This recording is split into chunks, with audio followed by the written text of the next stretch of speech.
যদি আপনি এই বর্তমান সময়ে ফেসবুক থেকে ইনকাম করতে চান, তাহলে আপনার জন্য দুঃসংবাদ। তার কারণ ফেসবুকে কিন্তু বহু লোক কিন্তু এখন থেকে কিন্তু আর মনিটাইজ পাবে না।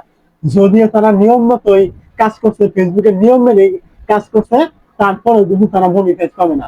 কেন পাবে না? ভিডিওটা একদম সম্পূর্ণ কন্টিনিউ করবেন, আপনি আস্তে আস্তে বুঝতে পারবেন যে আপনিও এদের ভিতরে আছেন কিনা, যারা আর কি মনিটাইজ পাবে না বা ইনকাম যাদের হবে না, আপনি এদের ভিতরে আছেন কিনা, এবং যদি থাকেন তাহলে কিভাবে আপনি বেরিয়ে চলে আসবেন।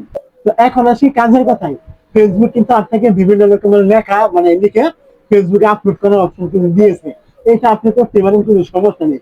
কিন্তু তাই বলে আপনি আজকে সকালে বললেন শুভ সকাল সবাই কেমন আছেন, পরের দিন সকালে আপনি আবার এই একই লেখা লিখলেন শুভ সকাল সবাই কেমন আছেন, পরের দিন আপনি এইটা লিখলেন। মানে সকাল দুপুর বিকাল রাত আপনি ডেলি এই তিনটা পোস্ট আপনি করেন, এই একই রকম লেখা। যদি আপনি এই একই রকম লেখা বারবার করেন, তাহলে আপনার এখান থেকে দুই ধরনের সমস্যা হবে। প্রথম, আপনার ওই পেজে বা আইডিতে আনঅরিজিনাল কন্টেন্ট চলে আসবে। একই কন্টেন্ট যখন আপনি বারবার দিবেন, লেখা হোক, ভিডিও হোক, ছবি হোক, তাহলে ওইটা থেকে কিন্তু আপনার আনঅরিজিনাল কন্টেন্ট আসবে। এর ফলে আপনার যে কোনো পলিসি ইস্যু আপনার ফেসবুক পেজে বা আইডিতে কিন্তু চলে আসবে। এতে কিন্তু আপনি মনিটাইজ কিন্তু পাবেন না। সতর্ক থাকবেন একই টপিক যেন আপনার বারবার আপলোড না হয়। আপনি মানুষকে শুভ সকাল বলতে পারেন, কিন্তু প্রত্যেক দিন আপনি চেঞ্জ করে করে বলবেন। আজকে আপনি সকালে এটা বললেন, কালকে সকালে আপনি অন্য কিছু বলবেন, এক যেন আপনার না হয়ে যায় এরকম আপনি বলার চেষ্টা করবেন। দ্বিতীয়ত যে সমস্যাটি হবে আপনার পেজ বা আইডিতে, সেটা হলো রিচ ডাউন।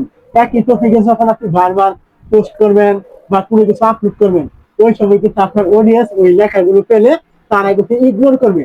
আপনি প্রত্যেক দিন একটাই করছেন, মানুষ আর কত দেখবে, তারা কিন্তু ওইগুলো আর দেখবে না। এরকম করলে কিন্তু আপনার পরবর্তীতে ওইগুলো থেকে তার রিস্ক পাবে না, আপনার রিস্ক কিন্তু ডাউন হবে। এতে কিন্তু আপনার পরবর্তীতে কোনো কিছু আপলোড করলে ফেসবুক কিন্তু অন্যের কাছে কিন্তু নিয়ে যাবে না। তো আপনি ফেসবুকে ইনকাম করতে চাইলে বা আপনি ফেসবুকে সফল হতে চাইলে আপনাকে ওই গুড মর্নিং, শুভ সকাল, শুভ দুপুর এসব থেকে বিরত থাকতে হবে। আপনাকে এখানে জিনিয়ন কন্টেন্টে কাজ করতে হবে। এখন আপনি যে ক্যাটাগরি নিয়ে কাজ করেন না কেন, যে বিষয় নিয়ে কাজ করেন না কেন, আপনি যদি মানে লিগেল ভাবে ভিডিও তৈরি করতে পারেন, আমি যেভাবে ভিডিওগুলো তৈরি করছি, বা আপনি যেটা পারেন এইভাবে ভিডিও তৈরি করতে পারেন নিজের ভয়েসে, তাহলে আপনি ফেসবুকে সফল হবেন, আপনি ইনকাম করতে পারবেন। আর না হলে শুভ সকাল, গুড মর্নিং, উমুকের ভিডিওতে কমেন্ট করলাম, উমুকের ভিডিও শেয়ার করলাম, আমার ভিডিওগুলি ভাইরাল হবে, এরকম করলে সারা জীবন শুধু আপনি ফেসবুকে চালাবেন, আর আপনার স্বপ্ন কিন্তু স্বপ্ন থেকে যাবে, কোনো কিছু কিন্তু হবে না।